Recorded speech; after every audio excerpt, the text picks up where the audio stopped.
Salut à tous, très heureux de vous retrouver pour un nouvel épisode du Dunk Hebdo NBA podcast. Et quel épisode! On enchaîne les previews et on enchaîne les previews qui deviennent de plus en plus importantes. On en arrive au final de conférence à l'Ouest. Les Lakers tête de série numéro 7, la surprise. Peut-être pas la plus grande surprise parce qu'on en parlera dans la preview de l'Est. Il y en a une autre de l'autre côté. Et puis la force tranquille que sont les Denver Nuggets 1-7. C'est donc cet affrontement au sommet pour déterminer quelle équipe de l'Ouest ira en finale NBA. Avec moi d'abord pour commencer, l'Iron Man de l'Ouest, puisqu'il a fait toutes les séries à l'Ouest. C'est l'homme de l'Ouest. Constant, comment ça va? Du coup, tu es intéressé, tu connais tout sur l'Ouest à ce stade. Bien sûr, regardez mes pronos. De toute façon, j'avais tout prévu. J'avais prévu, bien évidemment. C'était dans mes pronos, puisque j'avais pronostiqué Warriors et Suns qui se qualifiaient pour les finales de conf. Donc, non seulement je connais toutes les équipes de l'Ouest, mais en plus, je suis un expert en pronostic. Donc, regardez l'équipe que je vais pronostiquer et pariez sur l'autre équipe si vous voulez gagner un peu de sous. Ne pariez pas d'ailleurs. Mais voilà, très content. J'ai fait toutes les séries de l'Ouest en bon fan du Thunder. Je me suis dit, je vais me farcir plein d'équipes qui sont meilleures qu'OKC. Et voilà, très heureux de vous retrouver pour avoir une série entre Nikola Jokic, qui est mon joueur favori, et potentiellement, enfin pas potentiellement, mais et LeBron James. Donc c'est toujours un plaisir de voir un clash de titans de ce niveau-là. Effectivement, après, Constant, sois pas trop dur envers toi-même. Qui a vraiment tout bon niveau pronostic dans ces playoffs? J'en connais pas vraiment, hein, parce que c'est un peu. Dès que tu dépasses le box hit, pour le coup, t'es foutu, quoi. Ouais. Déjà, fallait prévoir qu'ils allaient perdre le premier play-in pour gagner ensuite une série. Ça n'a aucun sens. Eh bien, il s'est introduit lui-même. Alors, Gabin, c'est ta première preview? Comment on arrive? Parce que là, c'est un peu comme si tu avais pas joué des playoffs et direct dans la rotation pour la finale de conf. Comment ça se passe? C'est très dur en plus pour un joueur de revenir en pleine série comme ça, comme Tyler Hero quand il va devoir revenir en pleine finale. Donc là, je sais pas si je vais réussir à m'adapter. J'aurais dû peut-être rentrer dans le bain avec un premier tour, mais c'est encore plus excitant du coup de s'attaquer à une conférence de finale, à une finale de conférence. Là, ça commence super bien. Ouais, t'inquiète pas, c'est la première perte de balle sur la remise en jeu, mais t'inquiète, on sera là, Gabin. On a vu celle des Warriors sur les demi-de-conf, on a vu pire. Oui, on a vu des choses. Effectivement, on n'est pas passé loin enfin, pas passé loin, on va y revenir justement, parce que comme d'habitude, vous le savez, ces previews, ce sont des questions. On a toujours des axes pour nous guider dans la réflexion. Avant ça, on vous rappelle de nous suivre sur les plateformes de podcast, notamment sur Apple Podcast, où je dois vous avouer, chers auditeurs et auditrices, je suis assez déçu parce qu'on publie du contenu et je ne vois pas le compteur des 5 étoiles qui augmente de manière significative. Donc, n'hésitez pas à nous mettre 5 étoiles si vous aimez ce qu'on a produit sur ces playoffs, à la fois les previews et les post-mortem. N'hésitez pas non plus avec les notes sur Spotify et à vous abonner sur YouTube. Et puis, le petit abonnement aussi, nous suivre sur Twitter. On démarre, Gabin, Constant, avec un retour sur le tour précédent. C'est ce qu'on fait à chaque fois. Alors, on va pas revenir sur les 2 tours précédents. Ici, ce serait un petit peu long. Commençons par le Nuggets Suns. Moi, j'ai envie de dire la même chose que sur le premier tour, quand on avait fait, toi et moi, Constant, le Suns Nuggets, je vais y arriver. Nuggets, ouais. Force tranquille. C'est la force tranquille. T'en as pensé quoi, Gabin? Force tranquille, ces Nuggets. C'est exactement ce que je m'étais dit. J'ai l'impression d'avoir vu une équipe prête à aller au bout contre une équipe qui savait pas forcément ce qu'elle faisait au deuxième tour. En fait, les Nuggets, ils avaient un plan de jeu hyper simple en attaque que les Suns n'ont pas réussi à arrêter avec un Jokic très puissant. En fait, Ayton n'a pas suffi. Ils ont 120 d'offensive rating contre les Suns. Les Nuggets sont tout simplement la meilleure attaque de NBA contre eux. Et de l'autre côté, les Suns, il y avait énormément de conditions qui étaient requises pour gagner. Il fallait déjà réussir à défendre sur les Nuggets qui n'ont pas réussi à faire, parce que Jokic, en fait, c'est inarrêtable. Si tu le défends sous le panier avec Ayton, il va marquer. Si tu décides de le doubler et de mettre 2 joueurs sur lui, il va forcément trouver le joueur disponible. Et donc, il y a aucun moyen, en fait, de l'arrêter avec ces armes-là. Et de l'autre côté, en attaque, on l'a vu, pour gagner, il faut soit que KD et Booker mettent 36 points chacun avec des shoots très très compliqués, parce que la défense des Nuggets aussi était en place, ou alors il faut que Booker rentre en God mode et mette 47 points. Enfin, c'est sur une série complète, on peut pas demander ça à des joueurs, même si Booker, du coup, nous a fait rêver, mais c'est pas possible de tenir ce rythme-là pour porter une équipe sur une série complète. Et du coup, on a vu les défaillances un peu Chris Paul et Ayton qui ont pas suffi pour renverser une équipe en place, en fait. Je l'avais dit, Constant, on l'avait fait ensemble cette série. Alors, entre la preview et maintenant, qu'est-ce que tu as à conclure sur ce Nuggets Suns? Bah, qu'on n'avait pas dit que des bêtises, puisque on avait souligné le fait que les Clippers avaient pointé certains défauts du côté de ces Suns, que ces défauts n'ont que été amplifiés lors de la série face aux Nuggets. Déjà, bon, revenir effectivement sur la série qui a été proposée par Nikola Jokic, puisque 35 points, 10 passes, bon, il a fait à peu C'est près vrai. ce qu'il voulait sur la raquette de Phoenix. Je trouve même que les ajustements en cours de série vis-à-vis par exemple d'Aaron Gordon quand il venait poser un écran vis-à-vis du jeu à deux avec Jamal Murray ou parfois il y avait du pick and roll avec Jokic qui portait la balle. J'ai trouvé ça très intéressant. Ils ont vraiment martyrisé KD défensivement sur toute la série. Jokic au niveau des aides, c'était très impressionnant ce qu'il a proposé. Et après du côté des Suns, bah, le Game 4 est l'exemple parfait, c'est que les Suns font un match littéralement parfait avec KD qui met dedans, avec Devin Booker qui a été énormissime sur le Game 3 et sur le Game 4, avec un Landry Shamet qui sort du placard, de la réussite à 3 points, et pourtant les Nuggets ne sont qu'à pas grand-chose, quelques possessions, une perte de balle dans le clutch de prendre ce match 4. Donc à partir de là, quand tu vois qu'un match parfait pour les Suns, c'est une victoire assez poussive et qu'un match parfait pour les Nuggets, c'est le Game 5 où il y a 18 points d'écart. Voilà, j'ai trouvé ces Nuggets très solides avec une bonne série, j'ai trouvé de KCP qui a vraiment été très très très intéressant. Une domination à domicile qui est un point sur lequel je vais revenir, mais hormis le Game 2, ils ont absolument pas souffert à domicile, ils ont déroulé. Et finalement, oui, tu avais une équipe qui est peut-être la meilleure équipe de ces playoffs, qui est la mieux organisée en tout cas, qui est la plus sérieuse. Et du côté des Suns, bah, il y a la blessure de Chris Paul au Game 2, il y a plein de défauts en termes de profondeur de roster. En tout cas, ces Nuggets jouent comme un seed 1. Ils n'ont pas volé leur place de leur seed 1. Ils jouent comme un contender. Ouais, je vais pas paraphraser, mais tu l'as dit, la plus constante, la plus sérieuse. Moi, je dirais Mm. celle en laquelle j'ai le plus de confiance, en fait, à l'heure actuelle. C'est-à-dire que ils n'ont pas fait de mauvais matchs. Pour l'instant, on en est à 10 matchs de playoff pour ces Nuggets. Alors, ils ont eu des passages à vide. Enfin, à un moment, il y a trop d'intensité dans des matchs de playoff pour pas avoir certains passages à vide. Mais il n'y a pas eu de non-match ou de non-mi-temps du côté des Nuggets. Il y a eu peut-être certains passages à un moment. Les Wolves étaient nettement moins forts qu'eux, mais ils sont ultra solides. Vous avez parlé tous les deux, notamment du pick and roll. Pour l'instant, c'est la meilleure équipe sur le pick and roll en termes de points par possession, porteur de balle et poseur d'écran. En fait, c'est la meilleure équipe sur pick and roll, point. Fin de la phrase. Donc, effectivement, c'est une équipe.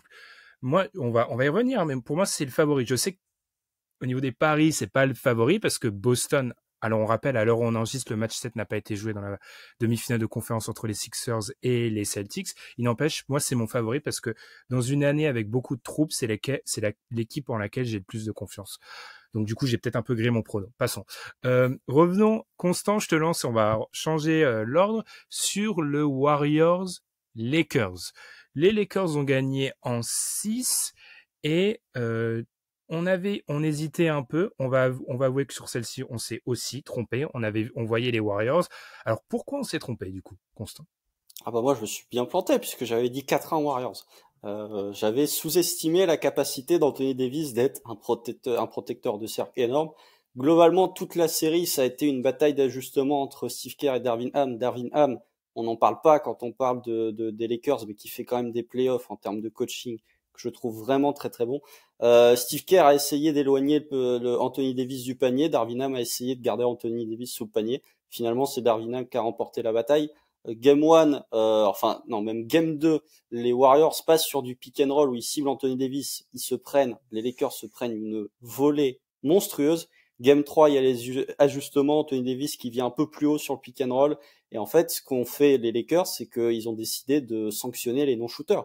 Pour regarder, quand il y avait du pick and roll, Steph Curry ou Anthony Davis étaient ciblés sur pick and roll, bah LeBron généralement était en aide sous le panier, t'avais Andrew Wiggins qui était dans le corner, t'avais Draymond Green qui était dans le corner, t'avais Gary Payton. Tous ces joueurs-là étaient laissés ouverts à 3 points pour venir blinder la raquette côté Los Angeles, parce que vraiment, finalement, ça peut paraître assez paradoxal, mais les Warriors manquaient de shooting extérieur. Quand tu vois que Klay Thompson est passé à côté de sa série, quand tu vois que Jordan Poole est passé à côté de ses playoffs de manière globale, Finalement, tu te retrouvais à partir du match 5, tu te retrouves avec un 5 majeur où tu as Gary Payton et Draymond Green, donc deux non-shooters à 3 points. En fait, l'équation pour les Lakers, elle était simple à résoudre. Il suffisait de blinder le panier et en fait de dire, OK, on va vous laisser shooter, on va laisser shooter Draymond Green et Gary Payton. Et si on perd à cause d'eux, Leaf Bayit, ils sont OK avec ça. Donc vraiment une très grosse série défensive parce qu'offensivement, je les ai pas trouvés resplendissants non plus. Il y a rien qui m'a autant marqué en tout cas que l'ajustement des schémas défensifs. Alors après, on peut parler de la montée en puissance de LeBron James justement au fur et à mesure de la série où il termine par un 39-9 au game 6 où il est absolument ahurissant. Austin Reeves qui lui aussi sort de sa cachette. Donc voilà, une série très très sérieuse. On s'y attendait pas, mais finalement série assez logique puisque ces Lakers étaient la meilleure équipe de cette série sans trop de débat. Je rajouterai juste un dernier truc. Le game 1, il le gagne dans le clutch. Le game 4, il le gagne dans le clutch. On avait déjà vu ce genre de proposition de la part des Lakers il y a quelques années. Gabin, que dire après ce portrait de Constant? Vas-y. Moi, j'ai vu plus de défaillance en fait des Warriors que de force des Lakers. C'est-à-dire que les Warriors tous leurs problèmes ont été éclairés. C'est-à-dire que Jordan Poole, tu peux plus le faire jouer en playoff à ce niveau-là. Higgins n'a pas été au niveau. Thompson, c'est plus la menace qu'il était. Enfin, le Game 6 Clay, ça en devient triste, quoi. On en a pleuré. C'est pas lui. Non, pas moi. Toi, t'as pas... Moi, je trouve ça... Parce que Game 6 Clay, ça vient de chez moi, donc moi, 3 sur 19, je me suis dit, bon, ok, j'aurais bien aimé qu'il fasse ça un soir de juin 2016, mais bon, tant pis. C'est l'ombre du Klay Thompson qu'il était, quoi. Et du coup, leur problème, comme tu as dit, que Draymond Green, en défense, tu peux totalement l'oublier, tu peux le laisser tranquille. Ça, évidemment que ça permet à Vanderbilt, à Davis, à LeBron de switch pas mal et de faire des prises à deux.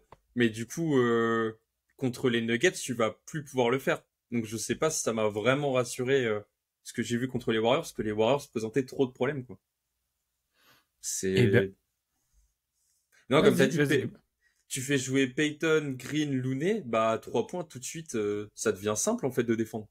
Et même là après ça avançait un peu sur les Warriors, mais Steve Kerr dès le game 2 il était désespéré quoi dans ses tactiques parce qu'il fait starter Jamalcol Green. Et en fait Jamalcol Green, même si théoriquement c'est un joueur qui est capable d'écarter le terrain, là encore les Lakers l'ont laissé ouvert parce que c'était pas une si grosse menace offensive. C'est vraiment c'est incroyable de le dire, mais ils ont laissé la plupart des joueurs des Warriors shooter. Un truc qui aurait été invraisemblable il y a de ça 4-5 ans, voire même l'an dernier. Mais les Warriors n'avaient pas la puissance de feu pour, d'une part, mettre dedans, et secondement, pour contrer la protection énorme d'Anthony Davis au panier, qui défensivement fait une des meilleures séries que j'ai pu voir ces dernières années. Il a vraiment terrorisé les Warriors à chaque fois qu'il drivait, avec des situations où tu avais Steph qui allait en direction du panier, et finalement, il regardait même pas le panier et ressortait parce qu'il y avait AD. Donc, Anthony Davis, défensivement, a été monstrueux, je trouve. Eh bien, enchaînons. Rien à rajouter peut-être sur le fait LeBron free safety, un peu on va en parler. Je pense que ça sera un élément qui va être primordial dans cette série-là qui va arriver. Parce que mais ne grillons pas la suite, ne grillons pas l'aspect tactique. Alors, on avait fait sur le premier tour la fenêtre de titre, les gars. On avait fait sur le second tour la fenêtre de titre bis. Bon, là, quand tu es dans le top 4, il faut être honnête, ta fenêtre de titre est quand même plus ou moins ouverte, quand même, parce que autrement, ça devient compliqué. Il reste plus que 4 équipes, mécaniquement. Classement des favoris, c'est ce qu'on a décidé de faire et de voir où est-ce qu'on peut classer toutes les équipes par rapport à ce qui reste. Alors, encore une fois, on enregistre ce match à quelques heures du match 7. Il faut donc être honnête, on ne sait pas, même s'il y a une espèce de jinx, notamment fait par Amine, qu'on salue, pour faire en sorte de porter Moi, j'essaye, j'essaye, mais ça marche pas. Il y en a plusieurs qui essayent de faire ça. On classe où ces Nuggets et ces Lakers dans les équipes qui restent, qui sont donc Lakers, Nuggets de ce côté-ci du bracket et de l'autre, Heat déjà qualifié, Celtics et Sixers. Je te laisse commencer, Gabin, vas-y. Moi, j'ai mis les Nuggets premiers, parce que c'est l'équipe qui m'offre le plus de certitude pour la suite. Ensuite, Celtics, Sixers 2 et 3, avec Celtics en 2 plutôt. Lakers 4 et Heat 5e. On salue les fans du X, les fans du Heat. du coup, est-ce que c'est ce que j'avais dit, Gabin? Est-ce que c'est vraiment cette notion c'est l'équipe qui a été la plus sérieuse, la plus constante depuis le début des playoffs? Ah, clairement. Et on sait à peu près ce qu'on va avoir en finale de conf et potentiellement finale avec cette équipe. Les autres me posent me font poser beaucoup plus de questions en fait. Et je pense qu'en termes de potentiel maximum, les Nuggets sont au-dessus en fait. Après, Puis, Lakers Heat 4-5, ça me semble assez logique. J'ai l'impression qu'il y a il y a quand même un écart de niveau entre Nuggets, Celtics, Sixers et les deux autres équipes qui est assez énorme et en finale de conf, on va voir les défaillances. oh, les mots C'est ce sont que je déjà pense, mais Ah là, le posés. prono, là, tout le monde grille son prono, là, attention. ouais, mais faut le dire aussi. Ouais, la trame n'était peut-être pas assez bien réfléchie, effectivement, Constant.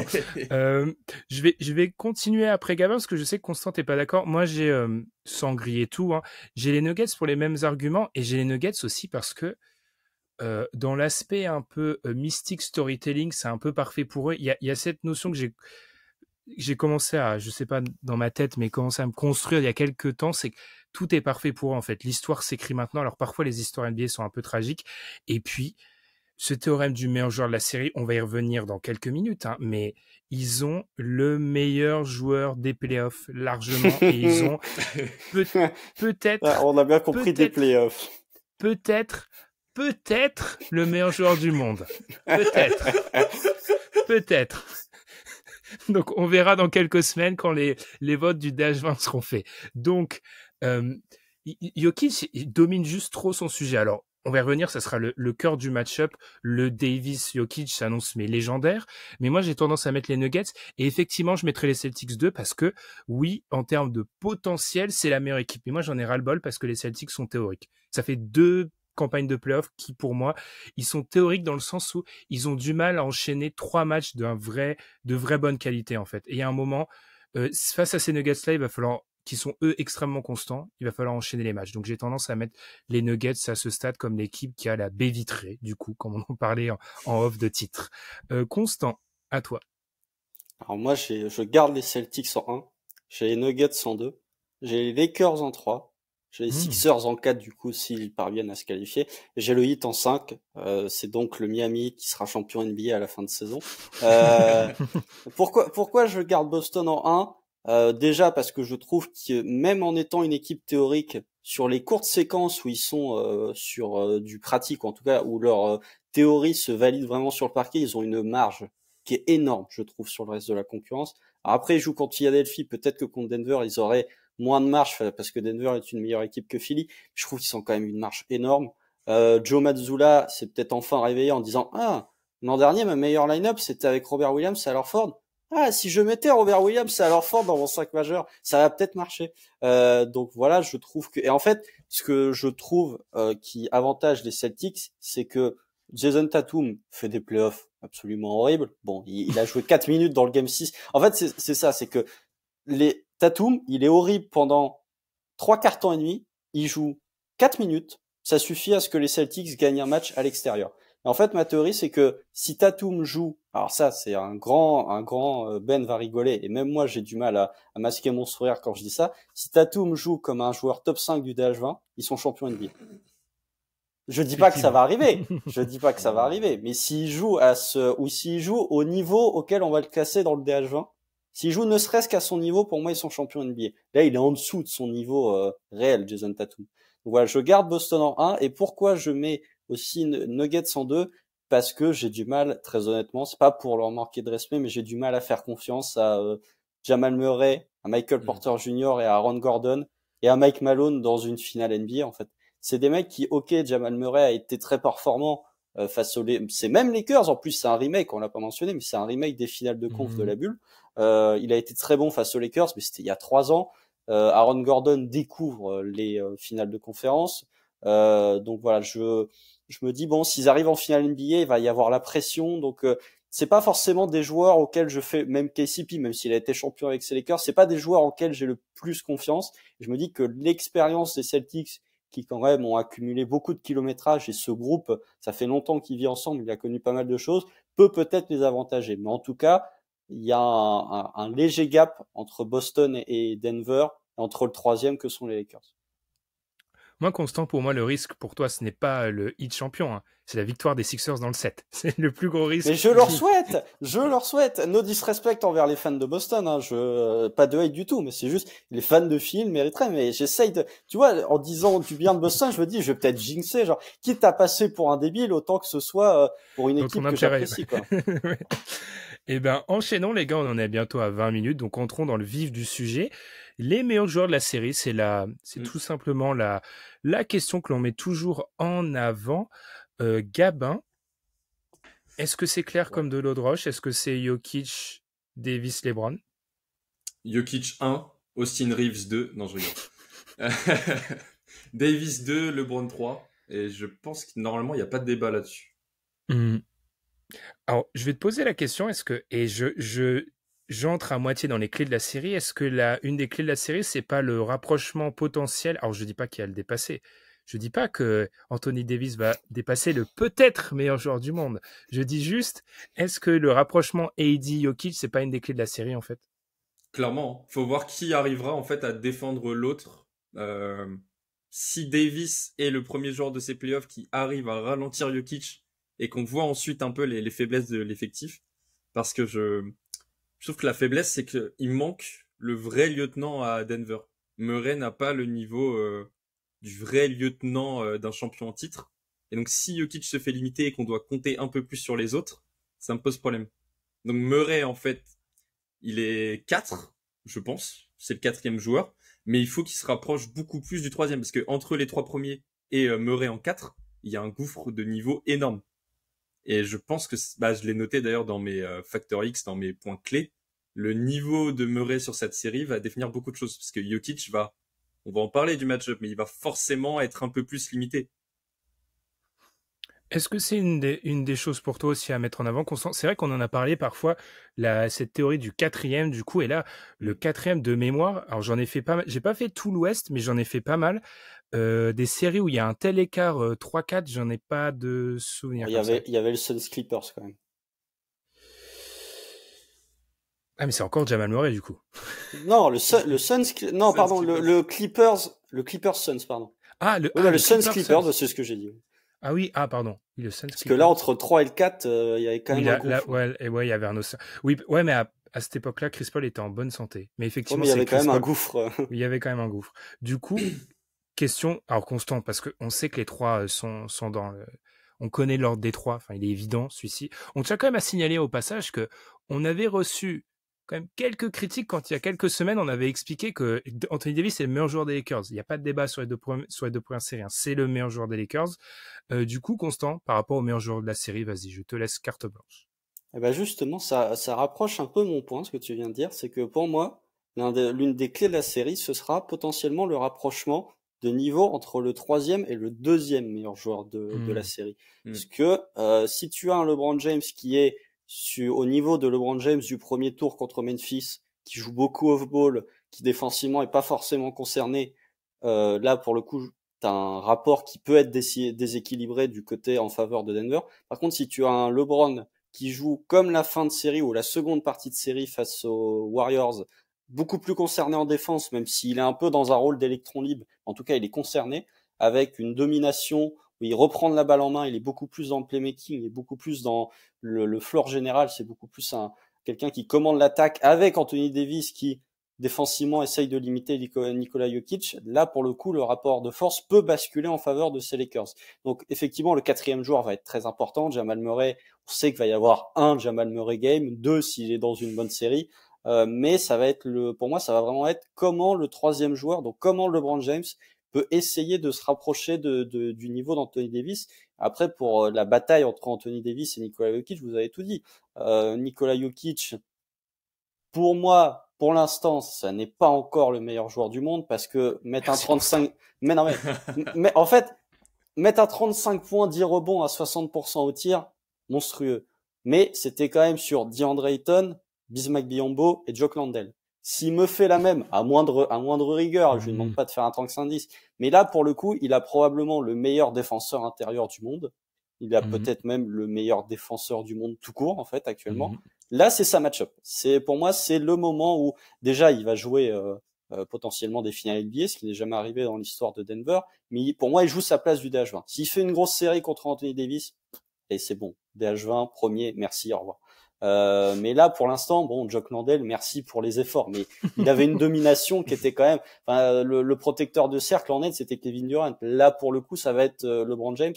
Ça va peut-être être un poil plus compliqué. Donc voilà, effectivement, Anthony Davis, Nikola Jokic, ça va être très important, mais une des clés de la série, ça va être potentiellement plus du côté des Lakers que de Denver. Ça va être, est-ce que quel LeBron James on va avoir, quoi.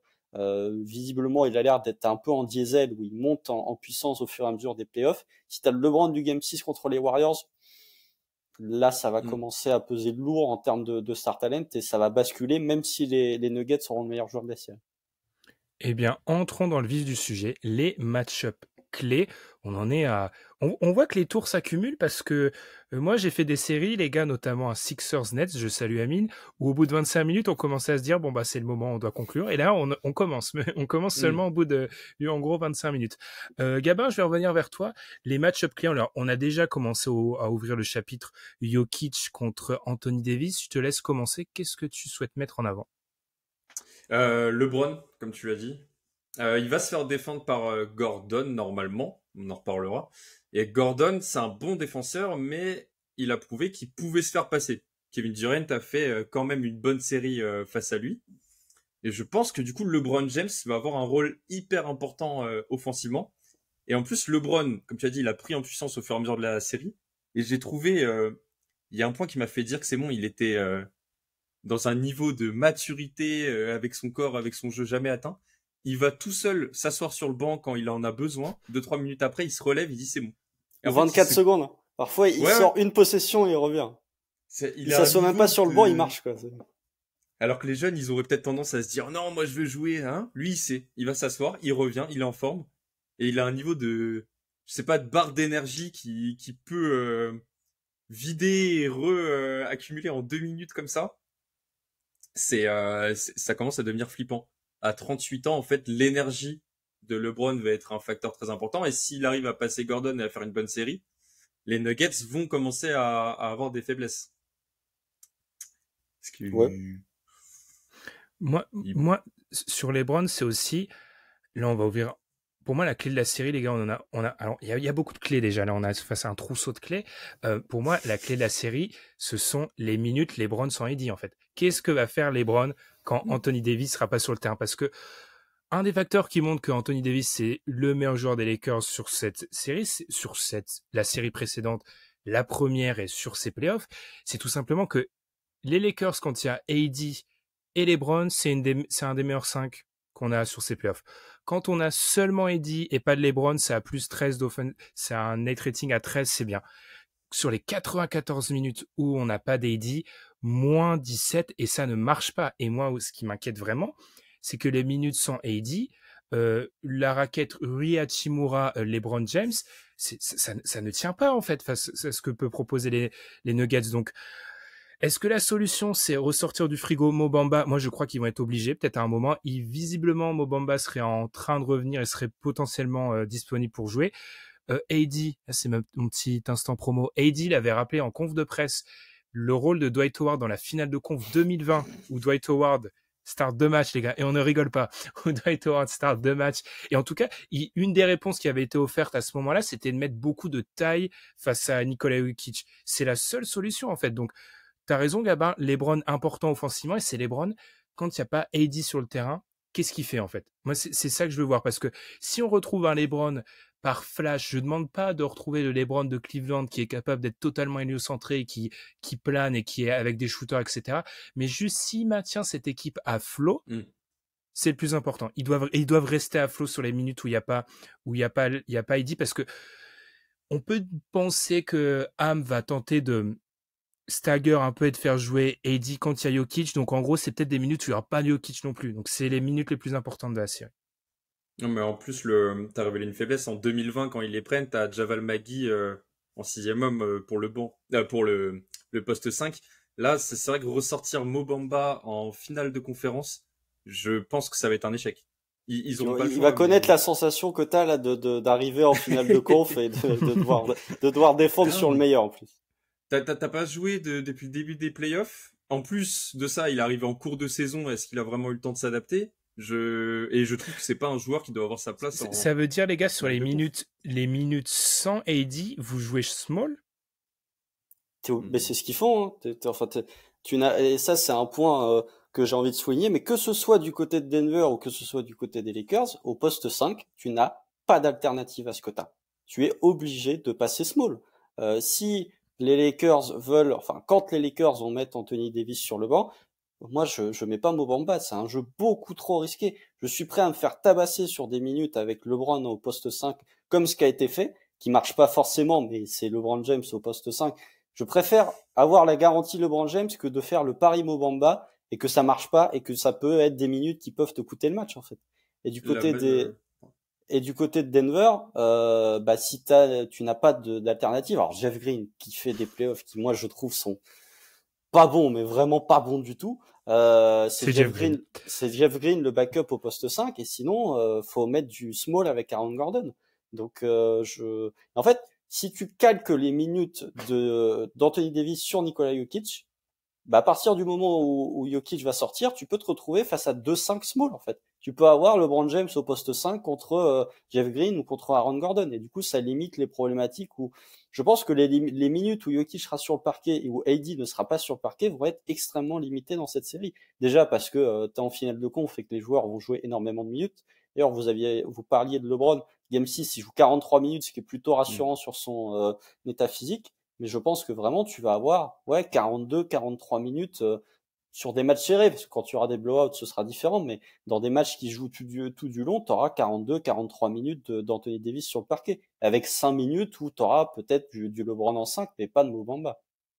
Ah, vous voyez, les gars, moi, je pense qu'il va sortir de la boîte à un moment. Ils auront besoin de taille à un moment. Parce que je pense que ils vont pas stagger ou ils vont pas s'aligner totalement sur le Jokic Davis à un moment et ils auront besoin d'un mec à mettre sur Jokic et potentiellement il y a aussi la gestion des fautes. Moi, c'est peut-être un truc qu'il faut ouvrir, mais la gestion des fautes du côté de Denver, en fait, parce que, alors, les fans des Warriors, il faut regarder ce qui s'est passé en saison régulière.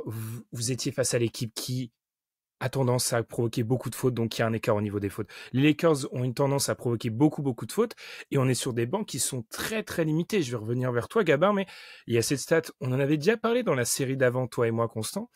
Le 5 titulaire des Nuggets a joué 415 possessions ensemble sur 1036 possibles. Donc, j'ai pas fait des maths à très haut niveau, mais on est sur du 40%. Pour vous donner un titre de comparaison, le 5 majeur des Lakers est à 30, celui du 8 est à 21. Ils jouent tout le temps ensemble, ce 5-là. Donc, ça serait une des clés, c'est tout simplement comment tu vas gérer ce 5-là aussi. Parce que si tu trouves la solution côté Lakers face au 5, et ça s'applique un peu moins, je crois, pour les Nuggets face au 5 des Lakers, tu as une des grosses solutions de la série. Gabin, qu'est-ce que tu fais du coup parmi les solutions de ce 5 et peut-être la gestion des mecs en dehors des stars, parce qu'on a beaucoup parlé des stars pour l'instant. C'est vrai que t'as dit déjà les fautes, ça va être un gros facteur. Limite, les Lakers peuvent peut-être jouer dessus parce que si tu fais sortir Jokic, derrière, même Jokic, il a appris à se calmer. Imaginons que sur un match, ils prennent 2 fautes techniques, le match est plié. Déjà, c'est pas Luka Doncic, hein, c'est Draymond Green. Il a appris à se calmer. Mais tu fais jouer qui? DeAndre Jordan? Non, faut rester sérieux. Non, Jeff Green 5, mais sur un match complet, c'est fini. Non, mais même s'il prend 2 fautes dans le premier quart, t'as une vraie problématique de qu'est-ce que tu fais. Clairement, les bancs en fait de ce côté-là me rassurent pas et je trouve que Bruce Brown fait une bonne série.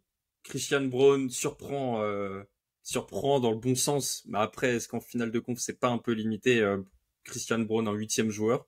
Et Jeff Green n'est pas, il est pas formidable sur le banc. Donc le problème, c'est que le 5 de départ, tu en es vraiment dépendant. Parce que ces 5 joueurs-là m'offrent des garanties. Le reste, j'ai beaucoup de doutes quand même. Non, Bruce Brown est très très bon. Donc attention aux fautes, ouais, c'est ça.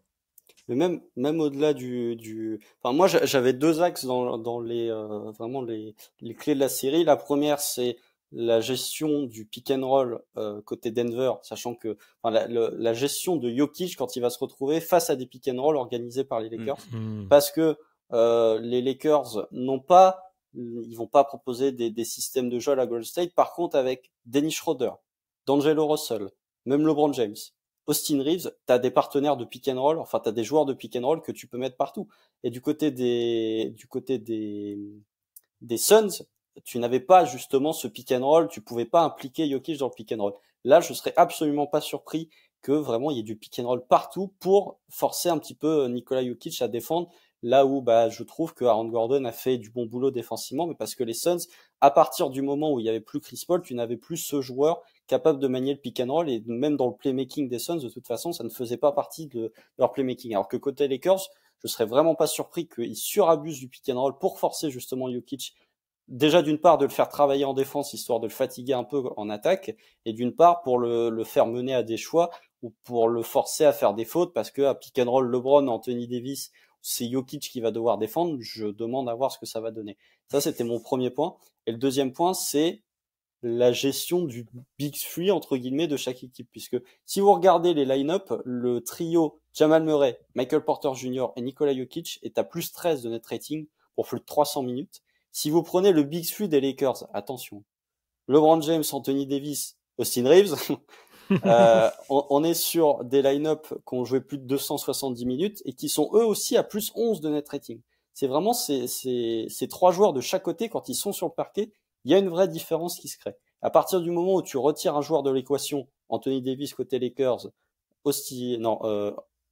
Nikola Jokic, pardon, je vais y arriver, côté Denver, ces line-up et les net ratings baissent. Donc, ça va vraiment être, tu vas avoir trois joueurs majeurs, et comment tu vas essayer d'avoir une line-up qui peut contrôler l'autre, puisque que ce soit Denver ou que ce soit les Lakers, c'est les deux meilleurs net ratings, enfin c'est les deux meilleures équipes au net rating de ces playoffs.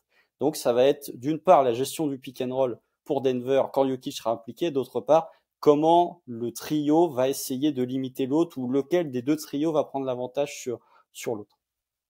Puis par rapport à la gestion du pick and roll, tu vois, Constant, offensivement, il y a des 5 qui sont hyper intéressants du côté Lakers, et ça c'est fou parce qu'il y a beaucoup de mise en avant sur leur prouesse défensive, mais moi ce qui m'intéresse c'est la manière, et je pense beaucoup à des mecs comme Jamal Murray et Michael Porter qui fait des bons playoffs défensivement en fait. Il y a vraiment eu des progrès, mais moi je me demande si du côté on les met un petit peu, et notamment peut-être sur des minutes où il n'y a pas du Anthony Davis, où on va peut-être surresponsabiliser beaucoup Gordon ou Michael Porter.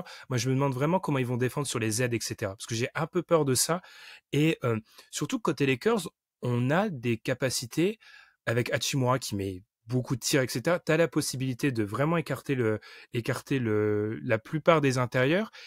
Et au niveau de la protection de cercle, je me pose des questions. Ça aussi, c'est un élément que Denver n'avait pas joué. On parle beaucoup, et à juste titre, de l'affrontement défensif Davis offensivement Jokic, mais il y a cette dimension d'attaquant en fait. Alors, on en a déjà un peu parlé, mais sans manquer de respect à Karl Anthony Towns, Rudy Gobert ou ce qui s'est fait du côté des Suns, attaque en termes de capacité à jouer près du panier, loin du panier, zone intermédiaire, être poseur d'écran, end-off, etc. Davis, il a le package complet en fait. Donc ça met beaucoup de responsabilités, je trouve, sur Gordon, sur la gestion de protection de cercle, etc. Et ça, j'aime vraiment bien Aaron Gordon, je m'en cache pas, mais est-ce qu'il est vraiment prêt pour ça? Je ne sais pas. On a dit beaucoup de choses depuis la dernière fois qu'on t'a entendu, Gabin, je te laisse continuer. Sur Jokic en défense, je trouve que faut pas sous-estimer Davis. C'est un joueur plus rapide qui va être très très dangereux en drive ou en pick and roll. Donc c'est vrai que Jokic va être énormément limité. Ouais.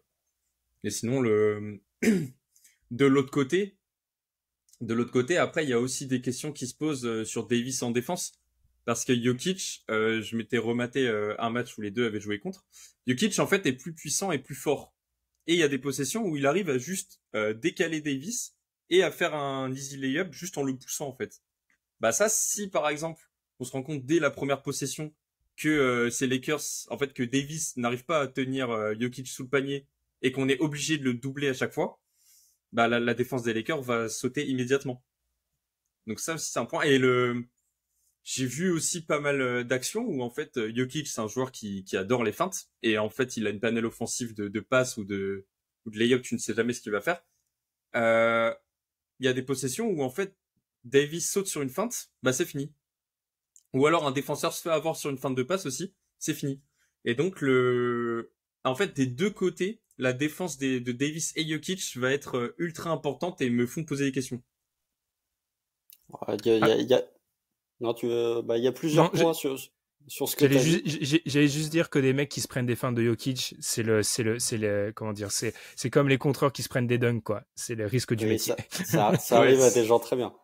Mais et justement, pour revenir sur alors d'une part, les capacités offensives d'Anthony Davis sur Nikola Jokic, il y a un point qu'il faut pas sous-estimer, c'est que les Nuggets, en pourcentage de rebonds, sont la meilleure équipe de ces playoffs, ce qui n'était pas le cas de Golden State, et on sait qu'Anthony Davis s'est régalé sur les rebonds offensifs.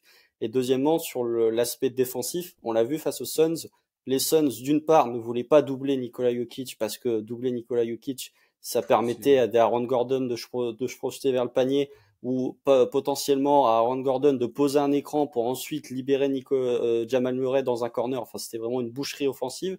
Ils ne veulent pas lui donner d'isolation, enfin de switch, parce que Nikola Jokic sur un joueur plus petit, c'est barbecue chicken, comme dirait Shaq du côté de TNT.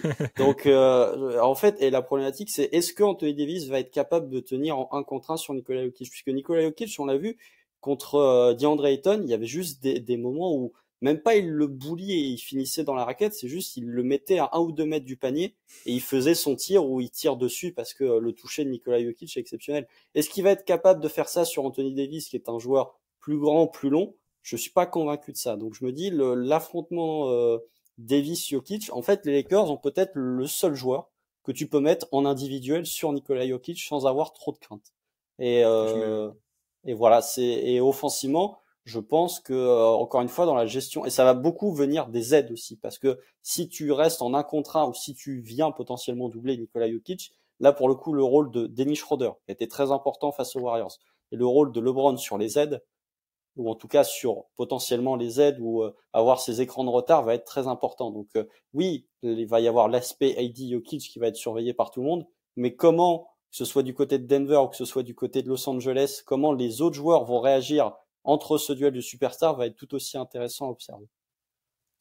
je trouve que c'est la plus grosse clé en fait de la série, la défense de Davis sur Jokic. Parce que derrière, si ça marche, justement, si Davis arrive à tenir Jokic et que tous les autres joueurs des Lakers arrivent du coup à tenir leur vis-à-vis en 1 contre 1 sans prendre de risque de drive et de passe de Jokic, ça change tout pour l'attaque de Denver et ça peut exploser de l'autre côté si Davis n'arrive pas à tenir Jokic. Et donc je trouve que la série se joue peut-être sur cette défense en 1 contre 1 sous le panier.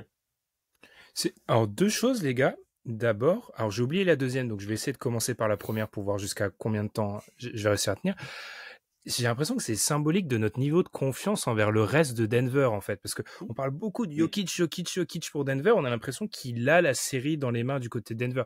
C'est le meilleur joueur de la série. C'est un double MVP, donc il y a pas d'inquiétude par rapport à ça, mais ça prouve vraiment peut-être notre niveau d'inquiétude un peu en deçà par rapport à notre niveau d'inquiétude assez élevé, pardon, par rapport à d'autres joueurs. Et c'est là où moi j'aimerais peut-être insister aussi, parce qu'on parle beaucoup de Davis, LeBron, etc. Le backcourt sera très important aussi. Je trouve. On a beaucoup parlé du Jamal Murray game, etc. Il y aura cette capacité aussi d'autres joueurs de Denver à être un peu dans le playmaking, en fait. Parce que moi, il y a un truc, quand j'ai cité la stat des 415 possessions jouées ensemble, ils commencent à avoir joué beaucoup, en fait, les Nuggets. Alors, on met beaucoup en avant le fait que les autres équipes se blessent, etc. Ils ont pour l'instant pour eux de pas s'être blessés, mais Jokic, c'est un joueur qui a un usage pas possible. Alors, bien évidemment, il fait bien aussi ça en saison régulière, mais il va falloir que d'autres joueurs, et ça commence par Jamal Murray, réussissent à mettre un peu de playmaking, ou en tout cas, être pas seulement des receveurs des passes de Jokic. Parce que si vraiment, et c'est là où seront très importants certains des role-players des Lakers sur le front de court, ils sont assez longs, les Lakers. Donc en fait, ils peuvent gêner certaines lignes de passe, et même si Jokic a une vision de jeu largement supérieure à la moyenne, je trouve qu'ils doivent avoir des contributions hautes du backcourt, parce que le backcourt des Lakers a peut-être pas de joueurs du talent de Jamal Murray, mais sur la série contre les Warriors, ils font le taf. Ils font vraiment le taf. Austin Reeves fait le taf. D'Angelo Russell, je pense pas qu'ils soient en capacité de le sortir du terrain. Et dès que t'es pas en capacité de le sortir du terrain, tu sais que c'est un joueur qui peut avoir sur certaines séquences un apport. Dennis Schroeder, tu l'as dit, constant défensivement. Alors bon, y a cette faute totalement stupide. Ça reste Dennis Schroeder, donc il peut péter un câble par séquence. C'est Dennis Schroeder, mais il a quand même fait une très très grosse série, que ce soit pour se battre à travers les écrans quand il y avait du pick and roll avec Anthony Davis. Enfin, moi, je l'ai trouvé vraiment très très bon. Donc, je pense vraiment que cette bataille pour un peu changer un peu le focus, cette bataille des backcourts sera très importante. Peut-être qu'elle ne décidera pas de la série, mais si un KCP domine, parce que le match 6 de KCP aux Suns, dans la finition, c'est prime LeBron James. Je comprends pas ce qu'il a fait sur le premier quart-temps. Il finit 2-3 actions dans la peinture. Enfin, ça aussi, c'est des équipes. On a d'un côté l'équipe qui shoot le plus à l'intérieur des playoffs avec les Nuggets, c'est celle qui défend le deuxième au niveau des Lakers. Comment on va réussir à bloquer cette raquette? Enfin, c'est bizarre parce qu'on est dans la NBA 2023, les gars, mais on parle de secteur intérieur, on parle de raquettes, etc. On n'a pas évoqué le 3 points, en fait, au bout de 45 minutes de podcast. Non, mais après, je te rejoins. Pour le coup, on va pas évoquer le 3 points non plus, mais pour moi, Aaron Gordon a un rôle très important à jouer dans cette série.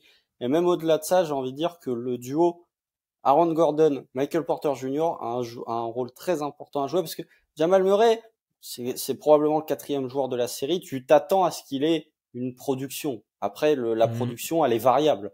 Mais Michael Porter Jr. et Aaron Gordon, ça m'a marqué sur le Game 4 contre les Suns.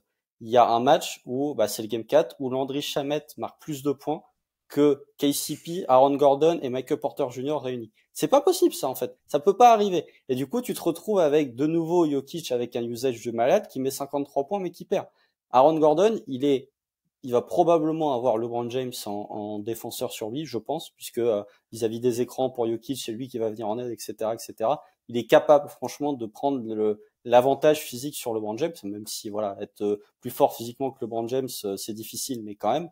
Et en fait, si Aaron Gordon passe à côté de certains matchs, notamment les matchs à l'extérieur, le Game 3, le Game 4 à Phoenix, il a vraiment été horrible, tu vas avoir ce petit manque finalement, puisque comme tu n'as pas d'apport sur le banc, ce qu'ont les Lakers, il suffit que tu aies un joueur de ton 5 majeur qui passe en deçà au niveau du scoring, et finalement tu peux te retrouver très vite en manque de points. Ou en tout cas, c'est assez paradoxal de dire ça, puisque quand Jokic est sur le parquet, les Nuggets, on marque 125 points pour 100 possessions, ce qui est absolument énorme. Mais finalement, si tu peux avoir un Jokic à 53 points, mais si Aaron Gordon est à 9 et si Michael Porter Jr. est à 8, je suis pas sûr que les Nuggets remportent le match. Donc, Aaron Gordon, pour moi, offensivement, déjà, il va avoir les espaces parce que la défense des Lakers va quand même mettre pas mal à tirer par Jokic et dans un degré moindre par Jamal Murray. Et Michael Porter Jr., c'est pareil en fait. Il va avoir ses tickets shoot, il va avoir des opportunités de se montrer. Si ces deux joueurs-là offensivement passent à travers, tu peux avoir un manque de points du côté de Denver. On s'approche des 50 minutes. Gabin, est-ce qu'il y a un autre point, une réaction qui n'a pas été abordée que tu aimerais mettre en avant? J'en attends énormément, mais je crois que je suis le seul de D'Angelo Russell. Parce qu'en fait, la défense des Nuggets s'est fait totalement détruire par Devin Booker. Alors, je demande pas à Russell d'avoir le niveau alors là, Booker. Si tu demandes à D'Angelo Russell de tirer à 70% au tir, déjà c'est pas possible pour lui.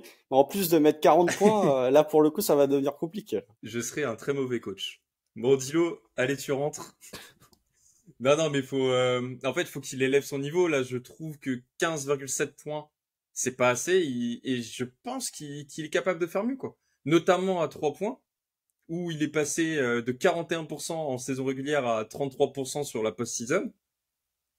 En fait, c'est peut-être à lui de trouver une fissure dans la défense des Nuggets, comme l'a fait Booker, mais à son échelle à lui, pour renverser cette défense, en fait. Parce que LeBron, on sait ce qu'il va faire. On sait qu'il va réussir à marquer peut-être 26-27 points dans la série. Et Davis, il va être limité, mais on sait que lui aussi va un petit peu scorer. Mais est-ce que de l'autre côté, le backcourt des Lakers va réussir à élever le niveau? Parce que là, c'est un peu une confrontation l'épée contre le bouclier. C'est-à-dire, les Lakers, la meilleure défense de toutes les playoffs contre eux. Les Nuggets, la meilleure attaque. Et donc, en fait, ça va être aux Nuggets de réussir à bien défendre et aux Lakers de réussir à bien attaquer. Et je pense que pour que les Lakers réussissent à avoir une très bonne attaque, faut que D'Angelo Russell remonte le niveau qu'il avait quand il a signé son contrat à 30 millions. Bon, Moi, ce que je dirais, ce qui est peut-être du côté des Lakers. Ce qui est peut-être positif, c'est de se dire que il y a beaucoup d'alternatives. En fait, on l'a déjà dit, mais tu as potentiellement, enfin, pas potentiellement parce qu'il est très bon sur ses playoffs. Tu as Austin Reeves, tu as aussi D'Angelo Russell sur séquence, tu as Dennis Schroeder. Il y a plus d'options. Là où du côté, de toute façon, on l'a dit, du côté des Nuggets, le jour où tu n'as pas de production de Jamal Murray, de KCP, ou voire de Bruce Brown, en fait, t'as pas de production de ton backcourt. En fait, c'est terminé, il n'y a pas d'autre alternative. Et surtout sur des joueurs qui sont beaucoup dans de la réception. En fait, moi, c'est ça qui m'inquiète beaucoup. On l'a vu du côté des Lakers maintenant. LeBron James a plus peur de donner. Pour moi, un truc très symptomatique, c'est LeBron qui parfois va donner la gonfle en début de possession sur un Austin Reeves, par exemple. C'est un espèce d'adoubement. Voilà, je te fais confiance, t'es capable de mener l'attaque et je pète loin du ballon. Les attaques où moi Jokic est loin du ballon côté Denver, j'ai pas confiance. Enfin de base, ou alors sauf si Jamal Murray, il y a une connexion Jamal Murray, etc. Donc moi je serais. Alors oui, D'Angelo Russell va devoir peut-être élever son niveau, mais je pense que globalement la clé pour les Lakers, c'est vraiment, pour moi, elle se situe plus du côté du front court, là où le backcourt sera extrêmement intéressant pour les Nuggets. Constant, est-ce que tu as un mot de la fin, quelque chose à dire? Je ne sais pas, je regarde mes notes, je pense qu'on a tout dit. Peut-être, je ne sais pas si j'ai déjà parlé des drives, mais on est sur les demi-finales de conférence, pardon, je n'ai plus de voix, trop de podcasts. Les demi-finales de conférence à l'ouest, on avait les 4 équipes qui drivent le moins de ces playoffs. On est face à des équipes qui ne drivent pas. Donc, à voir si ça sera pas une gestion aussi intéressante de si LeBron est dans cette force du drive, ou en tout cas continue à être dans ce qu'il a pu proposer sur le match 6 un peu plus impactant. Est-ce que c'est quelque chose qu'il pourra peut-être mettre en avant, être un peu plus fort sur le drive, là où il avait été un peu discret? Je vais boire un coup d'eau et je te passe la gonfle, Constant. Ah, c'est comme Nikola Jokic, t'as un chat dans la gorge vis-à-vis de Karl Anthony Towns au premier tour. Non, après sur le backcourt, je trouve que même on en a pas parlé, mais le Darvin Ham qui nous sort du Lonnie Walker, ça c'est une option que tu n'as pas du côté de Denver en fait. Ce mec un peu poste 2, poste 3 que tu peux mettre, un peu pyromane capable de mettre dedans, tu ne l'as tout simplement pas du côté de Denver. Donc et même au niveau des line-up, on n'en a pas parlé parce que on l'a pas trop vu sur ces demi-finales de conf, mais même si D'Angelo Russell est pas dedans, bah en fait, vu la construction du roster de Denver, Darvin Ham peut faire OK, Dennis Schroeder poste 1, il va nous mettre Austin Reeves en 2 et il va remettre Jared Vanderbilt en 3 en fait. Qui a pas été trop utilisé, mais comme là sur Michael Porter Jr., t'as un vrai ailier que tu peux mettre. Si D'Angelo Russell est pas dedans, il va remettre Schroeder. Il y a un point que je voulais souligner, oui, qui va quand même faire basculer, pas va faire basculer, mais qui dénote de la série contre Golden State, c'est qu'en pourcentage de perte de balles, les Nuggets sont premiers. C'est l'équipe qui perd le moins de ballons durant ces playoffs, là où Golden State était avant-dernier. On a vu que les Lakers profitaient énormément des pertes de balles de Golden State pour beaucoup marquer sur transition et sur perte de balles, ce qu'ils devaient faire, et ce qui était un point qu'on avait souligné quand on avait fait la preview avec Tom. Denver est une équipe qui perd peu le ballon, donc ils vont avoir peu de possibilités de marquer sur transition, en tout cas suite à des ballons perdus, donc ce qui va peut-être imposer un peu plus aux Lakers une attaque sur demi-terrain. On a vu lors de la série contre Golden State, on avait 2 équipes qui essayaient de jouer vite parce qu'elles avaient peur de la défense sur demi-terrain de l'autre équipe. Donc sans les pertes de balles, peut-être que le jeu va être un peu plus lent du côté de Los Angeles, un peu plus stéréotypé, un peu plus demi-terrain, ce qui peut aider la défense des Nuggets, ce qui moi personnellement m'a surpris parce que je les pensais pas être capable de défendre à ce niveau. Donc à surveiller les pertes de balles parce que ça peut faire une vraie différence comparé à la série contre Golden State.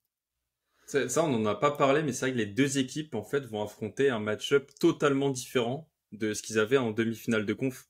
Et comme tu as dit, il y aura moins de transition pour les Lakers. Et de l'autre côté, sous le cercle, les deux équipes étaient à 8 post-up par match. Donc, ce qui représente beaucoup de possession. Et je pense que là, le niveau va baisser. Donc, pareil, où est-ce que tu vas trouver des points pour ces deux équipes? Donc, en fait, le match 1 et 2, faut absolument pas les louper parce qu'il y aura beaucoup de réponses. Quelque chose à rajouter, les gars, parce que là, on est sur des finales de conf, donc il n'y a plus de limite de temps. Je ne connais plus. Alors, pour être honnête, chers auditeurs, au début, on avait dit, allez, on avait dit au début des previews 30 minutes par preview, mais là, c'est terminé depuis bien longtemps, ça. 2 fois 30 minutes. 2 fois 30 minutes par preview, c'était pour le premier tour. Est-ce que vous avez quelque chose à rajouter, simplement, les gars? Je suis tout à vous. L'avantage du terrain sera crucial. Enfin, en tout cas, la préservation ton home court sera crucial puisqu'on a deux équipes qui n'ont pas perdu en play-off à domicile, littéralement. Deux équipes invaincues à domicile en play-off. Donc, on dit souvent qu'une série débute à partir du moment où une équipe perd un match à domicile. Là, pour le coup, c'est encore plus valable parce que les Lakers, pourquoi ils se qualifient? Parce que déjà dans le clutch, ils sont intouchables et parce qu'ils n'ont pas perdu un match à domicile. Donc, va vraiment falloir surveiller ce qui se passe. Enfin, la protection du home court. Puis c'est ironique parce que on n'a pas parlé des matchs de saison régulière parce qu'ils ont très peu parce que ils se sont tous déroulés avant le 9 janvier, donc avant que l'effectif des Lakers soit différent, etc. Mais là aussi, c'est ironique de voir que les Lakers ont gagné les 2 matchs chez eux, les Nuggets ont gagné les 2 matchs chez eux, en fait. Donc, à surveiller. Il est temps. La partie la plus ridicule pour nous ces derniers temps, parce que clairement, à chaque fois, c'est une erreur qui se profile, hein, mais bon, on continue, hein. Il faut être audacieux, les gars, dans la vie. Donc, allons-y. Le pronostic est Gabin. Tu n'as pas été là sur les premières previews, donc tu es celui qui va subir la preview et en tout cas le moment du pronostic. Qu'est-ce que tu annonces sur cette série? Vas-y, Gabin. Bon, je me lance alors. Nuggets en 5. C'est Ouh. très osé, mais comme j'ai dit, les Nuggets, j'aime beaucoup cette équipe, elle m'apporte beaucoup de certitude. Et je pense qu'en fait, d'un côté, les Nuggets vont réussir à attaquer et à défendre, et de l'autre, je pense pas que ces Lakers vont réussir à aussi bien attaquer contre la défense des Nuggets. En fait, et ce côté-là du terrain me pose beaucoup de problèmes. Et en plus de ça, Davis, sur le début de playoff, c'est le meilleur défenseur des playoffs, il est incroyable. Mais là, on n'est pas, j'avais noté, on n'est pas sur Kevin Looney ou sur Xavier Tillman, sans leur manquer de respect. Et donc, est-ce que Davis va réussir à rester au même niveau face aux meilleurs joueurs du monde? Non, je suis désolé, Ben. Moi, ça sera je coupé pense au pas. montage. Ça sera coupé. Je ne pense pas, et donc Nuggets en 5. Parce que il y aura quand même un game de LeBron, ou je vais pas dire un game de Lonnie Walker quand même, mais il y aura un match quand même pour les Lakers, mais pas plus. Osé. Ouais. Tu avais aussi osé, Constant, sur le tour d'avant. Les Lakers sont passés. Est-ce que tu oses cette fois-ci donner Lakers ou est-ce que tu pars du côté de la force tranquille qu'est Denver? Ouais, je vais faire une réponse de Normand. Je vais pencher. Pour moi, il y a deux scénarios. Il y a un scénario où LeBron James joue au niveau du Game 6, et dans ce cas-là, il y a 4-2 Lakers. Ou alors LeBron James est un cran en dessous, et dans ce cas-là, il y a 4-3 Denver. Je vais partir. Allez, je vais faire le choix du cœur. No disrespect envers les fans des Lakers. Je vais prendre 4-3 Denver. J'ai envie de voir un match 7 à Denver parce que c'est le moment où tout peut se décanter. Tu peux avoir vraiment un match où t'as match 7 où t'as LeBron James, Anthony Davis, Nikola Jokic, et pour moi, je pense que ça va être une série longue. Je vois pas de série courte, que ce soit dans un sens ou dans l'autre, parce que je pense qu'il y a des matchs où l'attaque de Denver va être instoppable. Je pense qu'il y a des situations où le backcourt des Lakers va prendre le dessus et où la protection de cercle d'Anthony Davis va peut-être faire son effet, parce que il défend un contrat, mais même sur les extérieurs, sur pick and roll, bah finalement il est là pour protéger le cercle. Donc je mets 4-3. Je vois potentiellement une grosse série de Nikola Jokic. Il y a toujours le facteur Jamal Murray. Je pense que ouais, Denver m'a montré en tout cas suffisamment de garanties pour que je les pronostique vainqueurs de cette série. Et du coup, aucune équipe perd à domicile comme jusqu'à présent, quoi. Les Lakers et Nuggets invaincus à domicile. Ah, peut-être pas. Tu peux Peut-être avoir une série qui retourne partout à Los Angeles et des Nuggets qui prennent un game à l'extérieur. Ça, pour le coup, non, mais pour moi, ouais, ça se termine à Denver en 7. J'allais dire 7 Denver, aussi, Constant. Et j'ai pensé au match 7 à Denver. Est-ce que je donne vraiment Denver contre les Lakers avec LeBron James, Anthony Davis, etc. Donc je vais donner 7 Lakers. C'est une des premières fois dans l'histoire du podcast que je change de pronostic à 3 minutes avant de le donner. Parce que en plus, je vous ai envoyé un message dans la conversation il y a 2 heures, les gars. Je suis de plus en plus convaincu que les Nuggets vont passer. Donc ça n'a aucun sens comme pronostic, mais pour moi, c'est soit 6 Nuggets, soit 7 Lakers. J'ai beaucoup de mal à donner les Nuggets gagnants. Même tout Jokic qu'il est, il y a un truc mystique, et c'est peut-être là où on s'attaque au mystique et plus tellement à l'analyse avec LeBron James. J'ai trop de mal à donner LeBron James, Anthony Davis perdant que ça soit à l'extérieur, à Denver, contre Jokic, perdant sur un match 7 contre une équipe qui n'est pas nettement supérieure. Je vais peut-être partir sur 7 Lakers ou 6 Denver. C'est un des deux, je vais donner... Non, je vous avais dit ça. Allez, je vais pas, pour le panache, je vais quand même donner 6 Nuggets, mais moi, le 7 est dangereux pour les Nuggets, en fait. Le 7 est vraiment dangereux, je trouve. Enfin... Le 7, bien sûr, le 7 est dangereux, mais t'as quand même une situation où c'est un match à Denver, où ils ont la théorie du meilleur joueur sur un match 7. Alors oui, il y a LeBron James sur un Game 7, il en a pas perdu un depuis 2008, ce qui est une éternité. Mais rendez-vous compte, hein, ça fait 15 ans que LeBron James n'a pas perdu un Game 7. Il en a joué 2-3 depuis. Donc voilà, je trouve ça. Voilà, c'est sûr que aller parier contre LeBron James sur un Game 7, même à 38 ans, c'est assez osé. Mais ils ont la théorie du meilleur joueur, ils ont l'avantage à domicile. Ça peut faire 4-2 Nuggets, hein, bien sûr, hein, mais je me dis quand même que, allez, on l'avait fait ça au début de preview, je penche plus, quand je dis 4-3 Nuggets, je pense plus sur un 4-2 Nuggets que sur un 4-3 Lakers, par exemple. Donc voilà. C'est vrai qu'on avait fait ça, une de mes idées abandonnées, effectivement.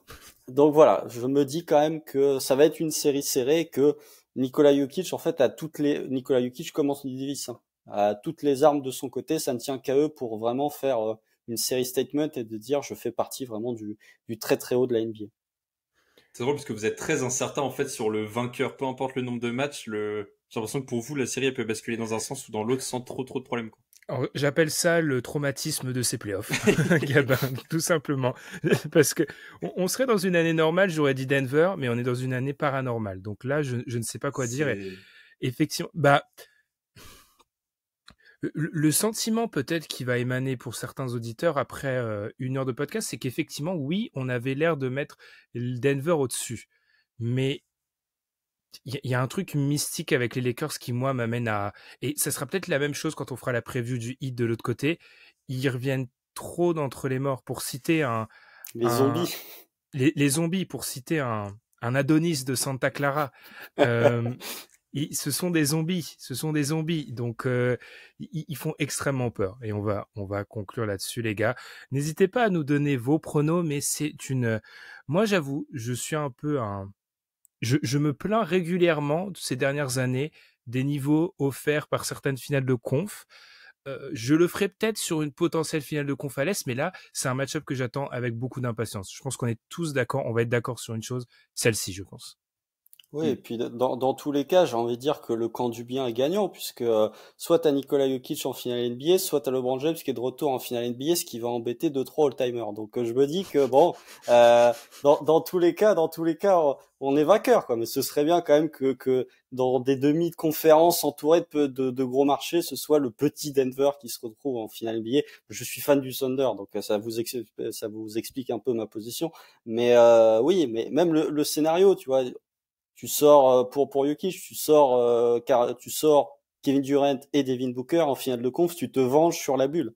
Il y a effectivement le script, mais après le script rédemption de la saison des Lakers, il est aussi bien touffu. Donc les deux équipes auront un bon script en tout cas si elles vont en finale NBA. C'est l'année de Jokic, les gars, vraiment. C'est bon, LeBron, il en a déjà eu des titres, changez un peu. C'est l'année de Jokic, faut partager, quoi. Il y a ce sentiment d'année de Jokic. Je souscris un peu à ça. Mais il y a aussi ce truc de paranormal aussi actuellement. Et il y a aussi on en fera. Alors, on est en train de préparer de notre côté peut-être un peu le planning de l'été niveau podcast. C'est un scénario possible, les gars. Si on arrive sur le Lakers Heat, moi, je sais plus quoi dire sur les 4 premiers mois de saison régulière. En fait, il y a un moment, faudra qu'on fasse des bilans parce que rien que le fait que ces Lakers arrivent en finale de conf, ça doit amener déjà certaines conclusions. Je sens là on ne peut jamais s'arrêter, donc je vais mettre un stop. On va s'arrêter là pour cette très longue preview, très très longue de cet affrontement entre les Lakers tête de série numéro 7 et les Nuggets tête de série numéro 1 à l'ouest. On vous invite à nous donner vos commentaires par rapport à cette série. Qu'est-ce que vous annoncez? On a déjà vu sur Twitter, Gabin, que il y avait une tendance qui s'affichait. Alors, pour la voir, cette tendance, pas de spoiler, abonnez-vous à notre compte Twitter. Allez. Voilà, ça c'est de la publicité. Et puis, n'hésitez pas non plus à vous abonner sur Spotify, Apple Podcast, YouTube pour ne pas rater les previews, bien évidemment, mais aussi les post-mortem qui continuent à sortir au moment où vous écoutez ce podcast. 4 ont déjà été publiés et on monte crescendo parce que on a commencé avec un petit peu salé Cavaliers. C'est sorti il y a 2 jours si vous écoutez ce podcast dès sa sortie. On va monter en gamme là. On va bientôt faire Bucks, on va bientôt faire Clippers et là la température va monter. Donc n'hésitez pas à vous abonner pour ne rien rater de tout ça. Merci Gabin, merci Constant. Bonne finale de conférence Ouest à tous et puis on se retrouve très vite. Salut. Salut. Salut.